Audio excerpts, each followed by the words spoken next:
Pestañeando con Like es presentado por Bravecto.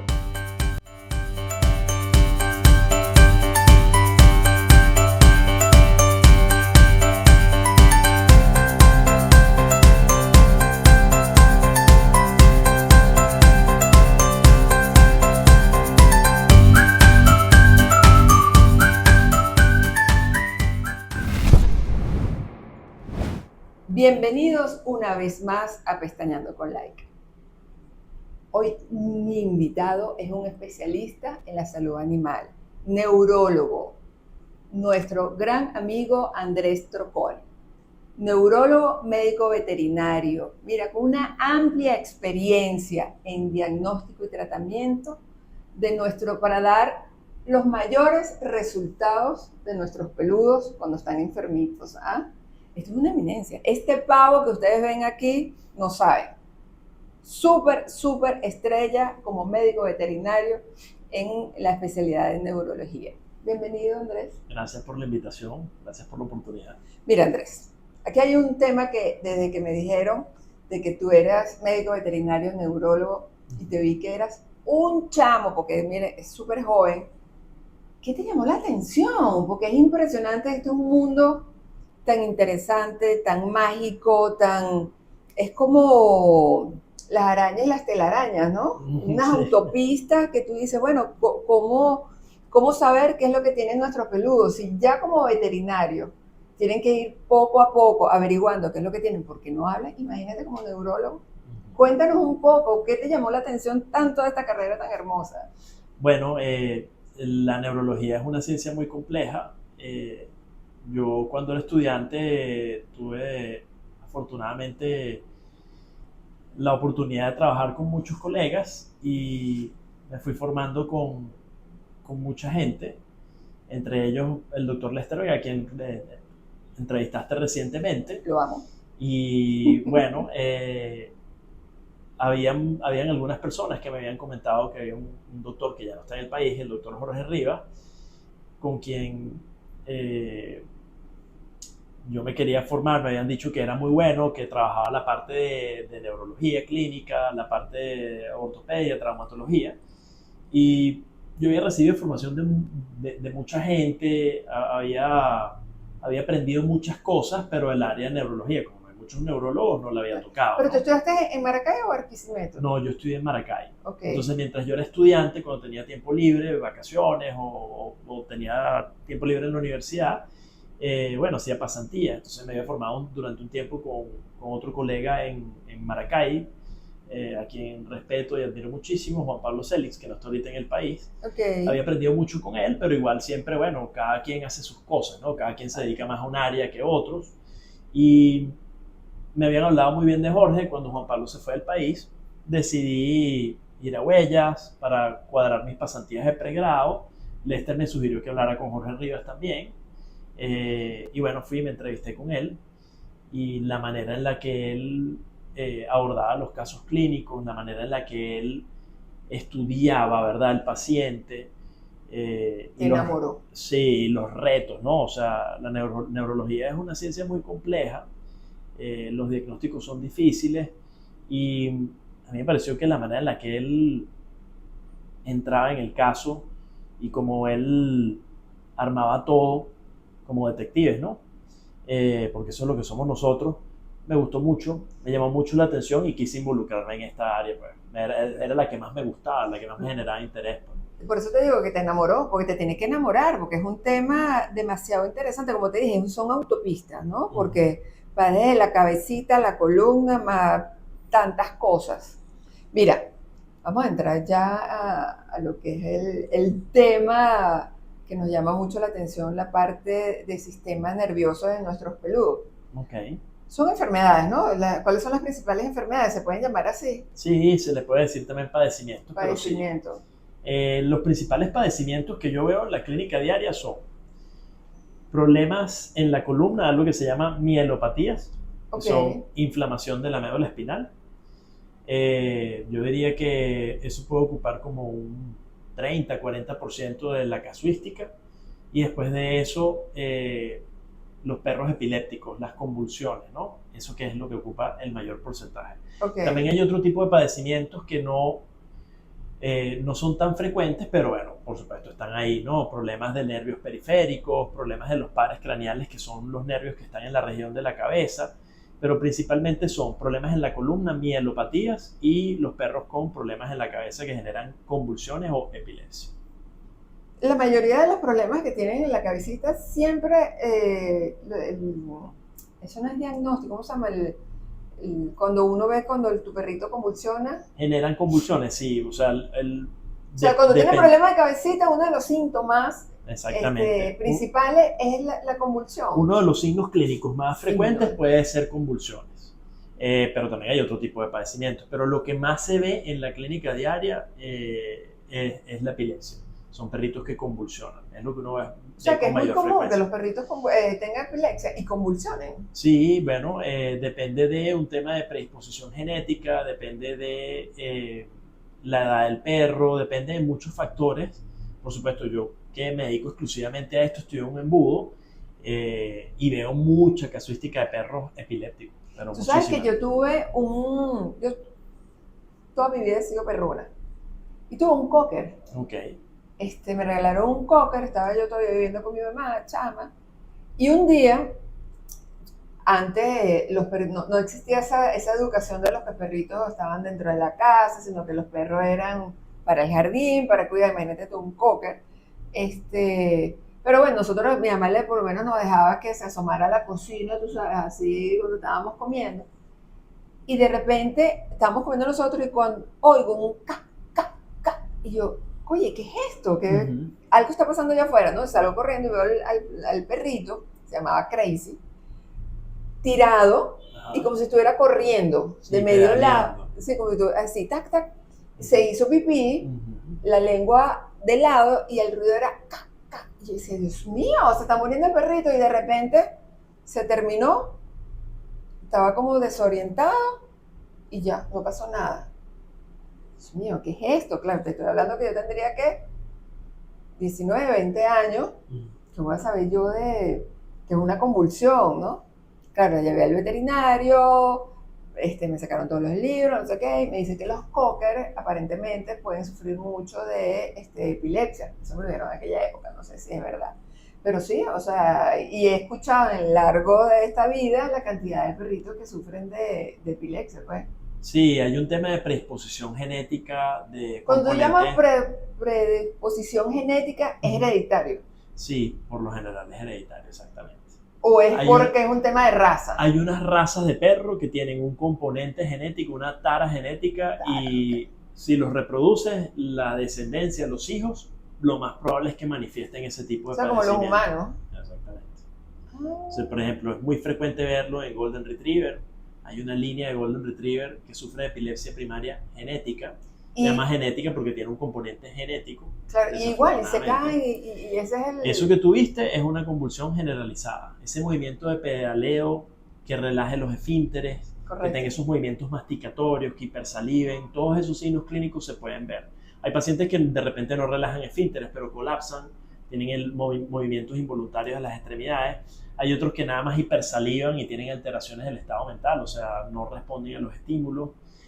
Varía dependiendo del foco donde esté presentándose la actividad eléctrica, porque eso es lo que es una convulsión. Y que hay de cierto que mientras más nervioso es el perrito, puede sufrir más de epilepsia. Eso es así. Si el perro tiene una condición de epilepsia, ¿verdad? Es decir, el perro manifiesta convulsiones y es un perro muy ansioso, está predispuesto a tener más eventos convulsivos, pero no es la causa de. Okay. O sea, un perro nervioso no va a ser un perro epiléptico. Si el perro es epiléptico y es muy nervioso, corre el riesgo de tener las convulsiones con mayor frecuencia. ¿Y qué manda? ¿Fenobarbital todavía? Se mandan muchas drogas, hay muchas alternativas, pero el fenobarbital sigue siendo la piedra angular. ¿Y existe todavía? Sí, ¡qué bárbaro! Es una droga esencial. O sea, eso está considerado como, ahorita no recuerdo bien cuál es el término, pero la Organización Mundial de la Salud la considera una droga prioritaria para el manejo, por lo menos, de la epilepsia. Claro. ¿Okay? Y en medicina veterinaria está en la pirámide de lo que son las drogas anticonvulsivantes, ella está como la principal droga de tratamientos. Yo sé que no existe. Ojo, al perrito más nunca le dio ataque ni nada. De verdad que con la dosificación que le mandaron. Le fue bien. Vivió hasta 17 años. Súper calidad de vida. Totalmente, ¿verdad? Chévere. Ajá, entonces eso sería con la parte de epilepsia, porque estamos hablando de las enfermedades que pueden haber en la parte de la cabecita, en el sistema nervioso. ¿O no se dice así? No, sí, yo te lo pudiera organizar de la siguiente manera, que Ajá. es más o menos lo que yo trato de explicarle a la gente cuando tienen un perro epiléptico. Lo primero es que sepan que es una convulsión. Una convulsión es una descarga eléctrica normal de un grupo de neuronas dentro del cerebro. ¿Okay? Cuando un perro convulsiona muchas veces, ya lo consideramos epiléptico. Okay. Y la epilepsia tiene clasificaciones. Okay. Hay epilépticos primarios y epilépticos secundarios. Las clasificaciones se van ajustando a medida que va pasando el tiempo. Okay. Esa es la que manejo yo. De repente de un colega a otro o de repente en otras latitudes incluyen otros criterios y otras cosas. Entonces, pero la clasificación que manejo yo es la siguiente: epilepsia primaria, epilepsia secundaria. La primaria puede ser o se subclasifica en epilepsia primaria genética o epilepsia primaria idiopática. Idiopática es que no se sabe cuál es el origen. Te leíste la cara de que no entendí. Sí. Idiopática es que se desconoce cuál es el origen. ¿Okay? El paciente tiene un problema funcional en su sistema nervioso central, en el cerebro, que hace que haya actividad eléctrica anormal. Okay. Y epilepsia primaria genética. Son cortocircuitos. Exactamente, esa es la mejor manera de verlo, un cortocircuito. Y la epilepsia primaria genética tiene un componente hereditario. Okay. Hay unos individuos que portan un gen que hace que el sistema nervioso no trabaje adecuadamente. Entonces, de acuerdo a la raza y a los padres, ¿verdad? Si hay ese componente hereditario genético, ellos van a padecer de eso.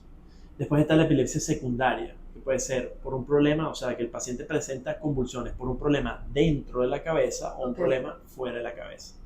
Problema fuera de la cabeza puede ser un trastorno a nivel hepático, del hígado, a nivel renal, los riñones, metabólico o endocrino gravísimo. Ay, ¿endocrino? Sí, que puede tener repercusiones en el sistema nervioso central. O sea, más aún a mi favor, qué complicado. O sea, tienen que ir. Sí, hay que ir a muchos sitios. Claro. Entonces, es eso, es armar un rompecabezas y ser un detective.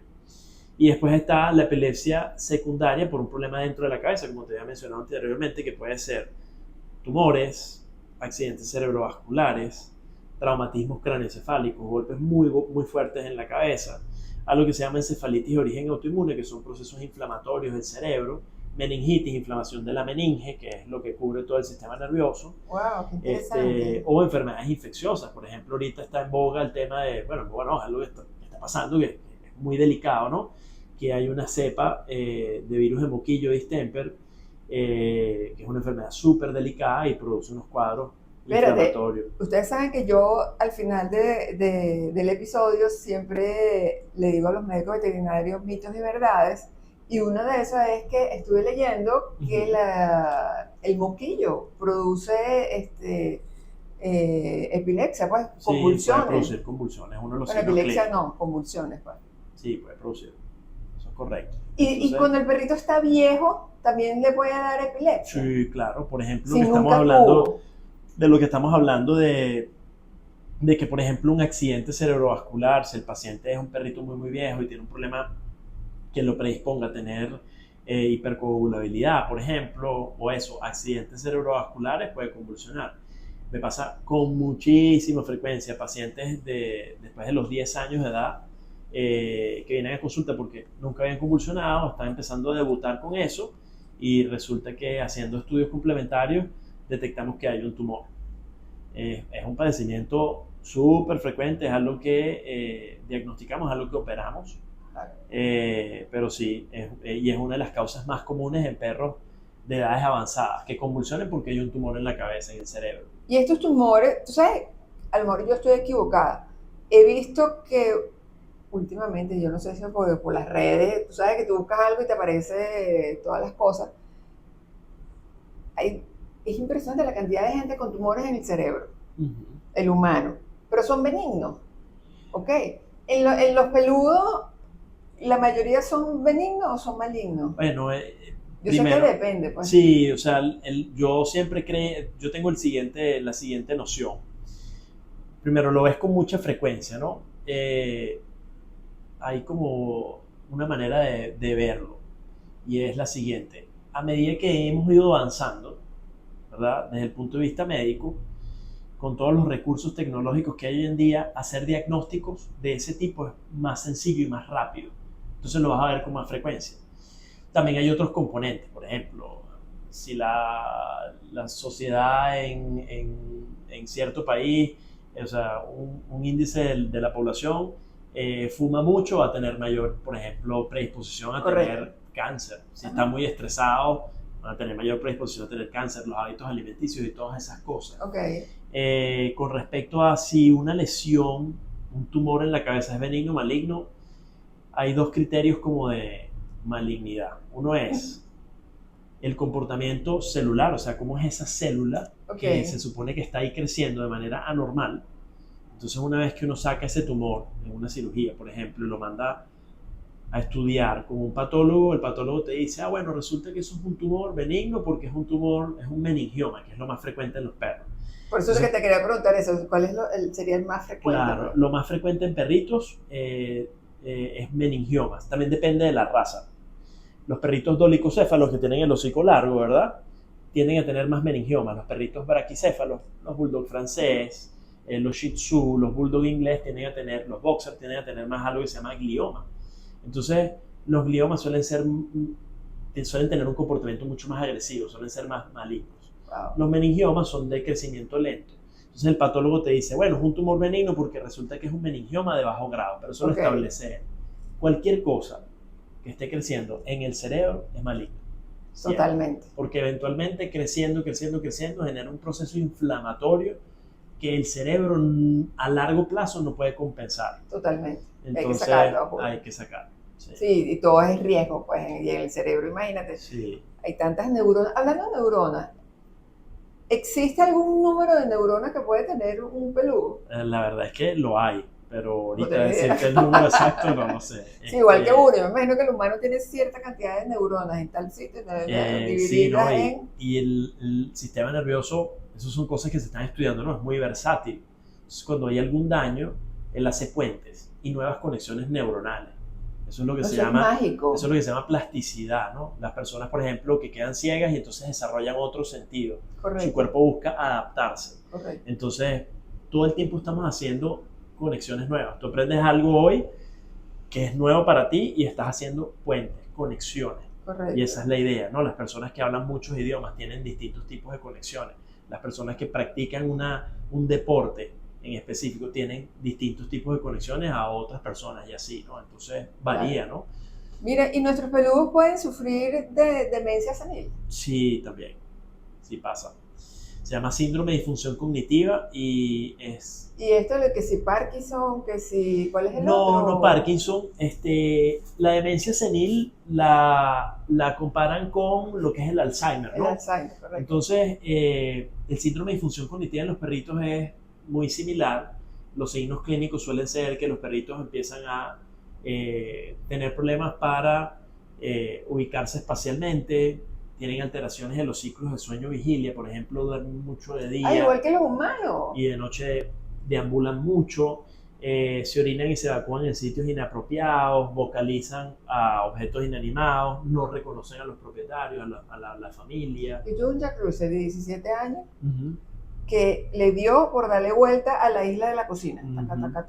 Taca. Y yo lo que decía es, tiene Parkinson. Claro, porque mi papá sufría de Parkinson y yo lo asociaba con... El Parkinson es un problema que está relacionado con una parte del cerebro que se encarga de la coordinación de los movimientos. Okay. Entonces las personas con Parkinson lo que suelen manifestar es un deterioro motor. Tiemblan mucho y no pueden controlar ciertas cosas. Claro, pero también el cerebro se les va. El cerebro puede deteriorarse porque ese tipo de enfermedades como el Parkinson suelen ir acompañadas de Alzheimer, demencia senil. Correcto. Porque son padecimientos ya de la vejez. De la vejez. Entonces, probablemente ese perrito, ese Jack Russell, tenía o disfunción cognitiva, o también pudo haber tenido un tumor en el cerebro. Claro, Es otro pero signo clínico. ya tenía 17 años, o sea, Estaba muy viejito. muy Sí. viejita y sí, ya estaba ciega, no estaba, no Sordo. escuchaba, entonces yo le aplaudía. Tac, y ese sonido sí lo escuchaba, ese tac. Sí, Oye, tuvo su calidad de vida, todo chévere, pero uno de los síntomas que me llamó muchísimo la atención, que ya de es esa viejito, marcha en círculo.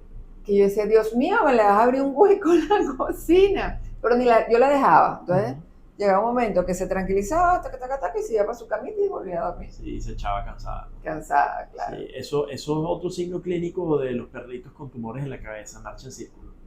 Eso lo manifiestan también muchísimo. Oye, qué interesante, Andrés. ¿Cuáles son tus redes que no lo hemos dicho? Es importante si alguien te quiere... Mis redes son Dr. Brain, D-O-G de perro, Ajá. Dr. Brain, de brain de cerebro en inglés. Me puedo ubicar por Instagram, no tengo TikTok, pero tengo Instagram. Y siempre estoy publicando las cosas interesantes que hacemos, casitos clínicos, un poco gráfico a veces el tema quirúrgico, pero... Es una bueno, eminencia. es para... Bueno, miren, ustedes saben que quien me asesora a mí es la doctora Ninosca. No, tienes que llamar a Troconi, tienes que llamar a Troconi, tienes que... Chévere, vamos a llamar a Troconi, yo lo llamo, no hay problema, es neurólogo. Oye, más interesante todavía. Voy con Lester, tienes que hablar con Troconi, y de repente apareció él que estaba operando y tal, se quitó la mascarilla y yo, pero si es un joven, es un chamo, como decimos aquí en Venezuela. Pues sí, es un chamo que hay que aplaudirlo, está haciendo mucho por nuestros peludos. Yo creo que eres uno de los mejores neurólogos que hay aquí en Venezuela, por todo lo que me están comentando, y de verdad que me siento muy orgullosa. Tratamos de hacer lo mejor que podemos. No, claro que sí. Y como siempre digo, en Venezuela hay tecnología, hay mano de obra, vamos a llamarlo así. Pues. Sí, en Venezuela, en este país, hay todavía mucha gente capacitada, mucha gente que le quiere echar pichón, hay mucha gente que quiere hacer cosas trascendentales, cosas importantes. Y nuestros médicos veterinarios están en eso. No saben lo preparados que están todos. Y bueno, él es uno. Y por eso está aquí, pues, Pestañeando con Like. Sí, queremos, o sea, algo que yo quiero compartir aquí es que, en verdad, a pesar de todo lo que ha pasado recientemente en el país, la gente aquí tiene ganas de echarle pichón, de echar el país hacia adelante. Y los servicios de medicina veterinaria siempre buscan progresar, siempre buscan ofrecer lo mejor. Hay ciertas dificultades a veces técnicas, pero siempre queremos hacer lo mejor que se pueda y hay mucha gente con muchas ganas de echarle pichón y hemos crecido muchísimo. Y hacer bueno, país. Han crecido ustedes muchísimo. Y hacer país. Es así. Bueno, mire, entonces, ya hablamos de la cabecita. Uh-huh. Yo sé que hay muchas cosas más, pero para que la gente nos vaya entendiendo, vámonos ahora para la parte columna. Ok. Ya va, antes de pasar a la columna. ¿Qué tipo de examen puedes tú diagnosticar que el peludo tiene un tumor? O alguna cosa en la cabeza, algún padecimiento. Exacto. Bueno, que es la manera de abordar cualquier enfermedad, ¿no? Pero el examen así, ¿le ponen unos chupones o radiografía o qué? Sí, bueno, mira, es así. Lo principal, antes de pensar en estudios complementarios, siempre es el examen físico general. Uno, para cualquier padecimiento, debe abordar la consulta primero con un examen físico general. Correcto. Eso nunca se debe omitir, eso es importantísimo. Dentro del examen físico general, aparte de la revisión del paciente, que es palpar el abdomen, revisar las membranas mucosas, ocultar el tórax, ver la postura, ver la marcha, está toda la serie de preguntas que nosotros le hacemos a los dueños de la mascota, a la familia. La familia aporta una cantidad de información que es importantísima para construir el caso clínico. Claro. Ustedes conocen mejor que nadie a su la peludo. lectura del peludo. Pues. Cuando tú notas que hay algo extraño, por ejemplo, eso que dices, mira, yo estaba viendo que él está como desorientado, que él camina por la casa como perdido, o mira, estoy viendo que él le cuesta levantarse y todo ese tipo de cosas, eso nos ayuda a nosotros a ir orientándonos poco a poco qué es lo que debemos buscar. Okay. Después de que uno hace eso, hay una serie de evaluaciones, que es el examen físico neurológico, que ya son pruebas que ya están más orientadas a la evaluación neurológica del paciente. Ok. ¿Ok? Por ejemplo, te ayudo aquí. Por Gracias. ejemplo, está el tema de la evaluación de los pares craneales, que son un grupo de nervios que inervan la región de la cabeza. Uno puede ver cómo está el nervio óptico, que es el nervio que inerva los ojitos, la visión, la sensibilidad de la cara, el nervio facial, que es el nervio de la expresión facial. Eso para resumir un poco, ¿no? ¿A Porque ellos también le da parálisis facial? les da parálisis facial exactamente igual que a nosotros los humanos. Wow. Luego de eso está la evaluación de si hay dolor o no hay dolor. Hay muchos padecimientos, por ejemplo, que pueden generar dolor, hay padecimientos que pueden generar dificultades motoras, entonces uno, aparte del dolor, evalúa la propiocepción.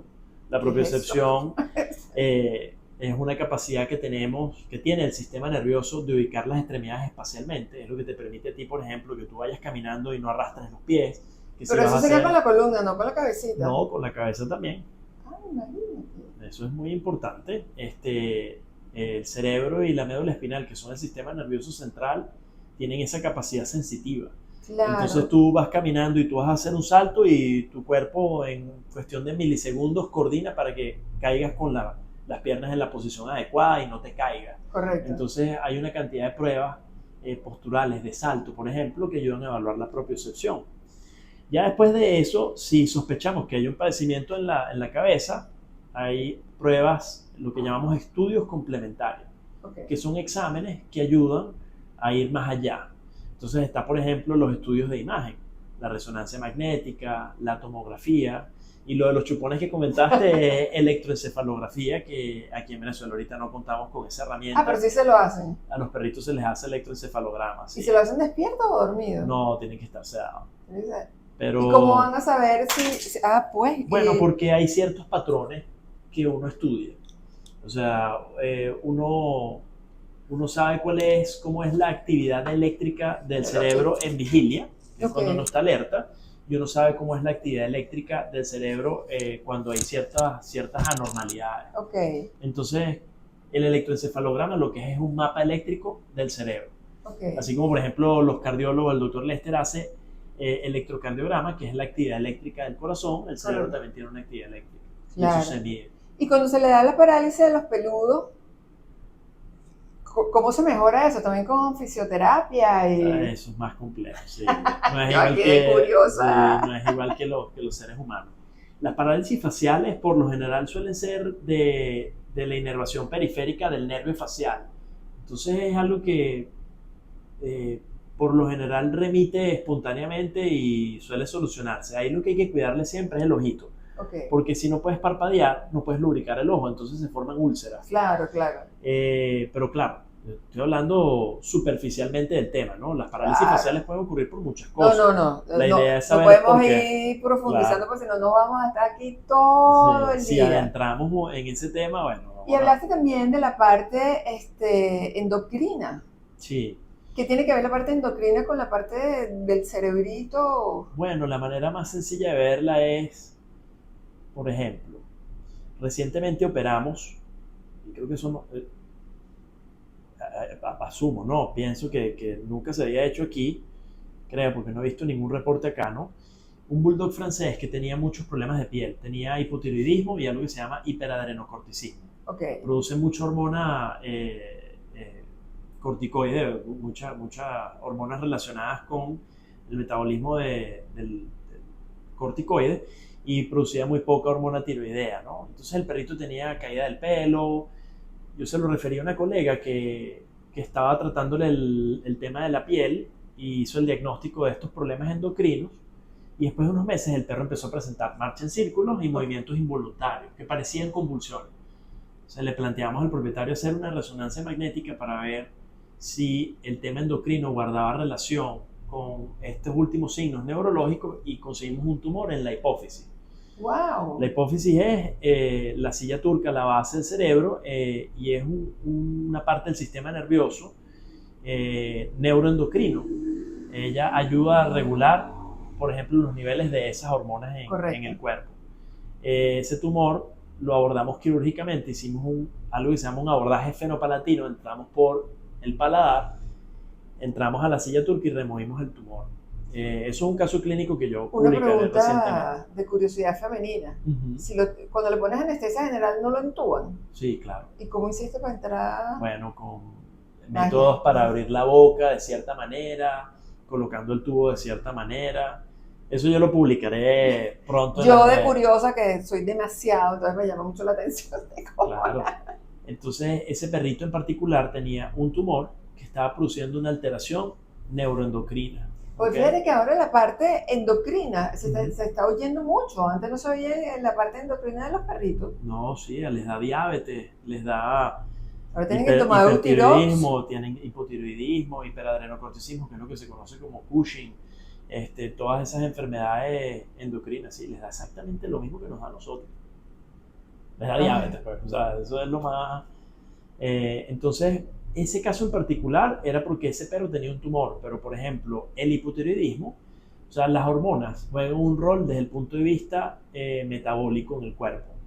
Y si el padecimiento endocrino es muy severo, va a tener repercusiones en el funcionamiento del cerebro, del sistema Bueno, yo nervioso. creo que en todo. Yo que sufro de hipotiroidismo, Ajá, o sea, cuando no estoy nivelada, uno se vuelve loco. sí. Loco. Te sientes de repente más cansado, estás como fatigado. El Las carácter, personas, el humor. claro, no regulas de repente bien la temperatura, la Sí. gente sube de peso, tal, todas esas cosas, bueno, las padecen exactamente igual ellos. Ya hablamos de cabecita, no hemos hablado todo en profundidad porque si no, yo estoy seguro que va a haber una Cuando quieras una hacer... segunda parte. Sí, Vamos a hablar entonces de la parte de columna, que tienes un prototipo, ya muéstralo. claro, aquí está. Ajá, échanos el cuento de lo que puede sufrir nuestros peludos. Bueno, te había hablado de mielopatía, ¿no? Para que Correcto. entiendan un poco. Mielopatía es básicamente una inflamación de la médula espinal. La médula espinal es esto que ven acá, ¿ok? Muéstralo ya para- La columna son una sucesión de vértebras. Entre una vértebra y otra se forma este canal que ven acá, por donde pasa la médula espinal, que son este paquete de fibras nerviosas que sale del cerebro e inerva todo, ¿no? Entonces, nosotros los humanos somos bípedos, nuestra columna está de esta manera, dispuesta de esta manera, pero en los peludos está así, ¿ok? Porque ellos son cuadrúpedos, está en el plano horizontal. Entonces, en las mielopatías, lo que se inflama es la médula espinal o algunas estructuras que están relacionadas con la médula espinal, como por ejemplo los discos intervertebrales, los ligamentos, o puede haber también algún padecimiento como tal óseo, ¿ok? No necesariamente de la médula, sino también de la vértebra. Claro, pero a ver, el problema de la vértebra, ya empiezas a tener problemas de esta gomita, ¿no? Exactamente. Bueno, lo más frecuente, lo que vemos nosotros más en la clínica diaria, que puede producir una inflamación de la médula espinal, es la enfermedad de disco intervertebral, ¿ok? Que es la gomita. La gomita esta que está acá. Esta gomita que ustedes ven acá se llama disco intervertebral. El disco intervertebral es una estructura que actúa como un cojín fibroelástico. ¿Ok? Uno corre, brinca, salta y no le pasa nada al canal medular porque ella amortigua. Tiene capacidades así fibroelásticas. ¿Ok? ¿Qué es lo que pasa? Que en algunas razas de perro, ¿verdad? Estos discos se empiezan a deteriorar. Ok. ¿Ok? Los perros de talla pequeña, bulldog francés, que es lo que más veo recientemente porque está de moda. De hecho, si mal no recuerdo, el American Kennel Club en Estados Unidos lo declaró la raza de perros más popular en Estados Unidos. Que sufre, de raza, claro, ya. es la raza ahorita más popular, por lo menos en Estados Unidos, y aquí en Venezuela hay muchísimo. Entonces son unos perritos muy delicados, sufren mucho de la columna por la conformación que tienen. Los perritos de talla pequeña que tienen la columna larga y las paticas cortas suelen padecer mucho de esto. Pero no te interrumpa. Los problemas de que tú estás hablando por lo menos de los perros que están de moda como el bulldog francés, ese problema no puede venir de un tema genético, de que inventan, de que vamos a ligar esto con esto y tal, entonces que no son como que naturales, no sé cómo decirlo. Eso es a lo que voy. Fíjate, los perritos enanos de talla pequeña tienden a tener una conformación en la columna diferente y tiende a haber en algunas razas de perros predisposición genética a que estos discos se deterioren más rápido. Correcto. El bulldog francés, el salchicha, los maltés, los shih tzu, los schnauzer, son razas de perro que si se reproducen de manera indiscriminada, o sea, si uno no ve los antecedentes en los padres y no ve si hay antecedentes de, valga la redundancia, este tipo de problemas, eventualmente van a ir arrastrando esa tara genética. entonces padecen de este tipo de enfermedades. No todos los perros de raza pura padecen de esto, no todos los bulldog franceses van a padecer de esto, no todos los salchichas van a padecer de esto, pero ya hay una predisposición genética. Claro, claro. Entonces lo que se busca es minimizar que tengan ese tipo de problemas. Lo que ocurre es que el disco se va deshidratando. Ok. Y pierde esas capacidades fibroelásticas y eventualmente colapsa y produce compresión de la médula o de las raíces O nerviosas. sea, una de las puede ser genético, vejez. La vejez también juega un papel importante, al igual que nosotros los humanos que sufrimos de hernias discales, porque básicamente la enfermedad disco intervertebral es muy similar a una hernia discal, Ok. ¿verdad? En los perritos, a medida que va pasando el tiempo, igual el disco se puede deteriorar. ¿Y por un cómo podemos proceso ayudar a senil. nuestros peludos para que no sufran de eso? Lo hacen igual que los humanos, no le ponen como un cemento que se lo inyecten. No, lo que si cuando la enfermedad de disco es muy severa y produce una compresión muy aguda, se quita el disco para evitar ese proceso inflamatorio. Okay. O sea, si el disco ya está aplastando la médula, hay que meterse y quitar el disco. Y para unirlos quitar para eso. que sea una sola vértebra. No se unen, a veces se hacen reemplazos de disco, se colocan Oh. prótesis, pero la gran mayoría de las veces, dependiendo del tipo de padecimiento, claro. No es necesario. Hay muchos abordajes para entrar a la médula espinal y descomprimirla. Y cuando el perro no tiene... Sí, la broma me volvió horrible. Sí. Y cuando el padecimiento no es tan severo, con rehabilitación, fisioterapia, manejo analgésico y evitar actividades muy bruscas, los pacientes suelen mejorar. ¿Okay? ¿Ustedes se acuerdan que yo saco mucho en las historias de Laika cuando llega donde su abuelita, que ella ama su jardín, entonces me busca para que yo busque la llave y cuando le voy a abrir la puerta, tú no sabes, eso empieza a brincar, taca, taca, taca, taca. Y ellos me escuchan a mí, Laika, por favor no brinque, Laika, por favor no brinque. ¿Por qué hago esto? Es para prevenir. Ya Laika tiene 7 años, ya como todos, pues empezamos como que a envejecer. Y lo que estoy haciendo es cuidarle su columna. Ya le compré su rampa también, pues ella se sube, yo le hice como una terracita, una jardinera en la época de pandemia. Okay. Porque estamos ahí tan vueltos locos que uno se está volviendo loco, era ella. Y dije, ¿sabes qué? Te voy a poner tu terracita aquí, pero ella brincaba. Okay. Entonces todo eso se acabó. Ahora no es calidad de vida, es para darle calidad de vida, cambió su forma de llevar la vida. Exactamente. Entonces, ¿qué? Tiene su rampa para montarse en la jardinera, tiene una rampa para montarse en la cama, o ella me espera. Okay. No se lanza, o sea, tenemos que evitar esos choques, ¿no? Porque la columna sufre. Y si tú previenes eso, estoy seguro que tu peludo va a tener mayor calidad de vida. Claro, si ya tú ves que está teniendo, ¿cuáles son los signos clínicos más comunes en un perrito que tiene este tipo de problemas? Cuando son muy agudos, el perro puede llegar parapléjico, que no mueve las extremidades, pero mucho dolor en el dorso, ¿okay? Aquí. En la región dorsal, dependiendo de dónde esté la compresión, renuencia a saltar a los muebles, a la cama. ¿Y la tembladera? Los temblores que indican debilidad muscular, indican dolor. Adicionalmente a eso, dificultades para levantarse, sostenerse, todo ese tipo de cosas. Si ya tú ves que está ocurriendo eso, ya fuiste con tu médico veterinario y él te dice, mira, está ocurriendo esto, lo ideal es que cambies un poco sus rutinas y su estilo de vida. Hacer ejercicio es importantísimo. Uno tiene que mantenerse activo, uno tiene que hacer ejercicio para bajar de peso. Si el paciente está muy obeso, hay que bajarlo de peso también. Porque claro, eso también sufre la columna. Claro, es mayor carga para la columna y las extremidades. Entonces, cuidar el peso de la mascota es importantísimo también.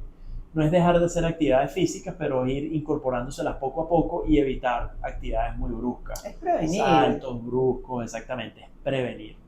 Mira, y ¿cómo podemos fortalecer nosotros esta columna? O sea, nosotros, digo los tutores, en caso de, ok, tu peludo no tiene nada, pero quieres prevenir. Una buena alimentación, le podemos dar vitaminas, ¿cómo podemos? Básicamente eso, mantener actividad física constante que no sea de alto impacto, bueno, menos que sea un perro de trabajo, ¿no? Claro.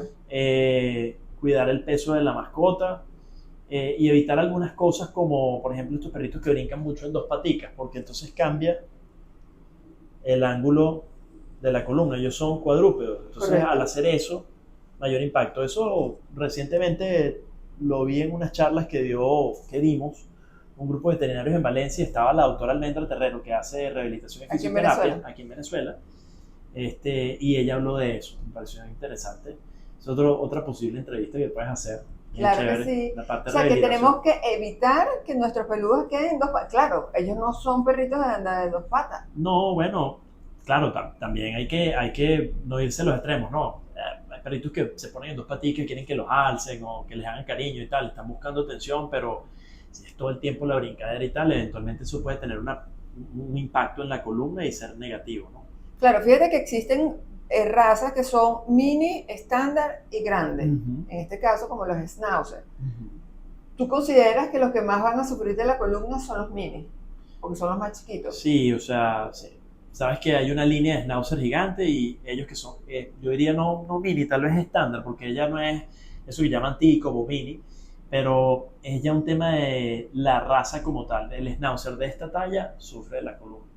No es el que más veo, pero por ejemplo sufre, pero bulldog francés, uf, eso, Yo creo que es un tema más de genético, porque se están poniendo a inventar tanto de que ahora vamos a ponerle esto, ahora vamos a ponerlo más cortico, ahora vamos a el ponerlo más hocico más largo. chato y Ajá, sí, ese tipo de modificaciones eventualmente a largo plazo yo creo que no traen buenas cosas, a menos que, bueno, potencias, ¿no? Que es claro. lo que está pasando con estas razas que son mestizos de labrador con poodle o golden doodle, que lo que buscan es como potenciar, ofrecer las bondades de un individuo y Ay, del son otro, y son perros muy hermosísimos. bonitos y, bueno, por ejemplo, Demasiado son puchi. hipoalergénicos, sufren de menos cosas porque, bueno, potencian eso, lo bueno de una raza con lo bueno de la otra. Es así.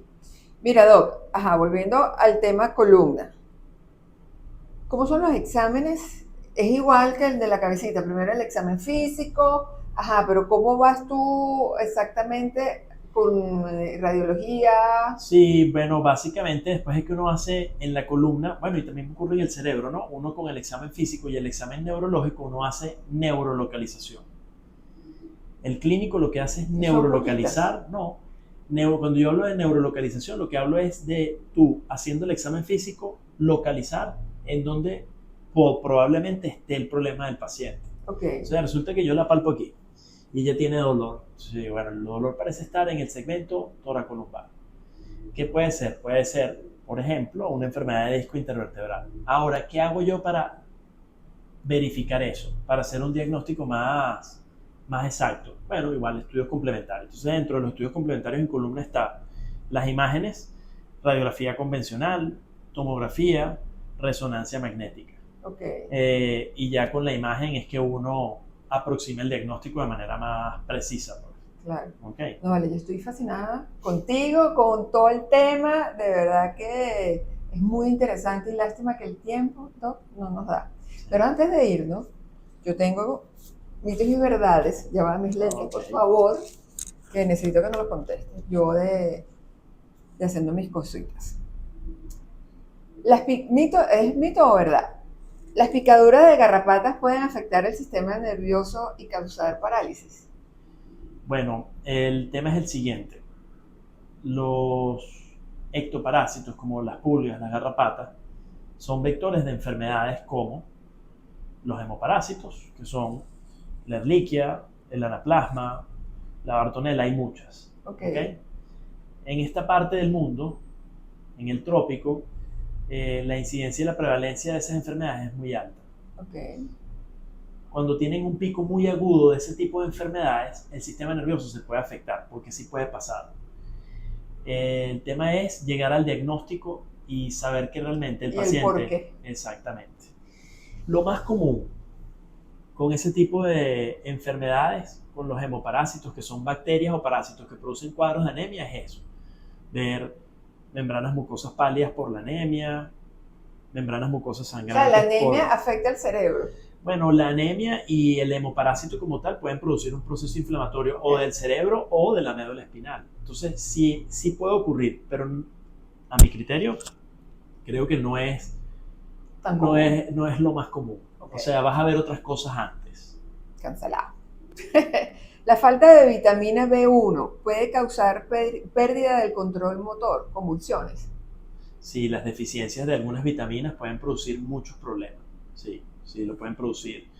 El complejo B, o sea, la vitamina B12, B6, cuando hay carencias de ese tipo de vitaminas, pueden ocurrir problemas en el sistema nervioso, sí puede pasar. Fíjate que esto lo estábamos hablando y lo tenía aquí, pues. Es mito, ¿verdad? Si un perro le da moquillo, le puede dar encefalitis. Sí, es verdad.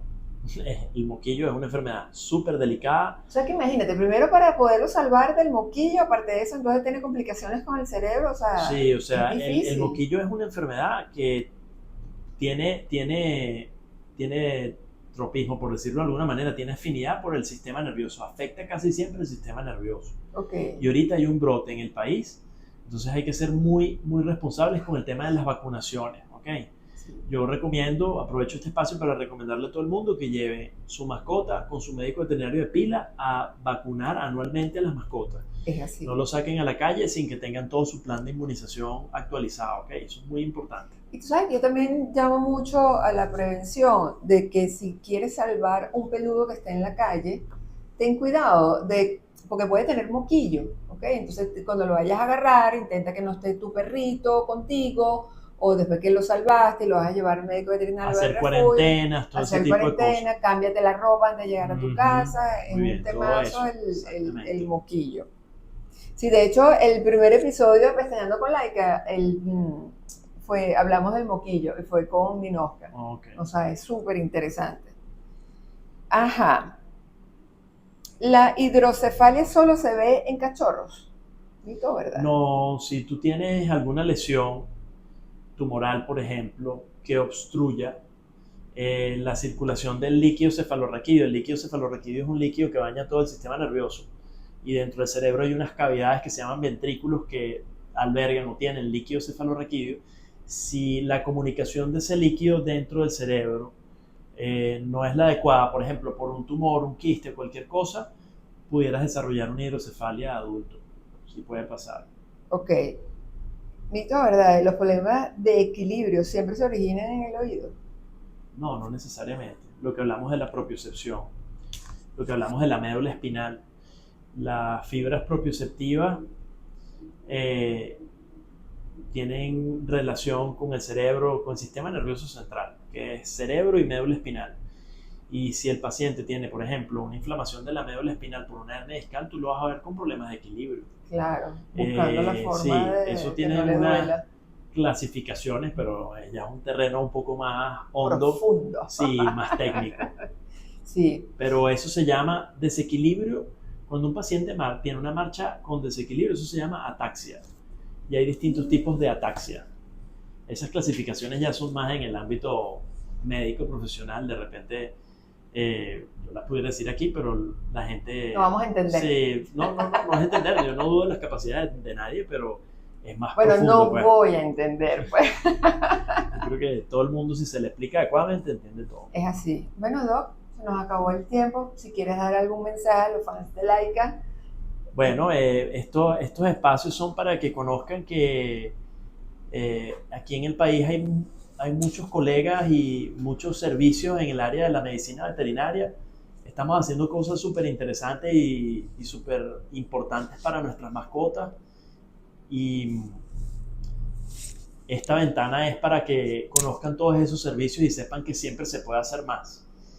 Eh, Y que Estamos podemos ayudar a siempre y nuestros que podemos peludos. ayudar a nuestros peludos de muchas maneras. No se hagan una idea de que no, bueno, como estamos en Venezuela, no, en Venezuela se hacen cosas increíbles y hay gente haciendo cosas trascendentales, Así es, por eso yo los aplaudo a ustedes, ¿verdad? Los aplaudimos muchísimo.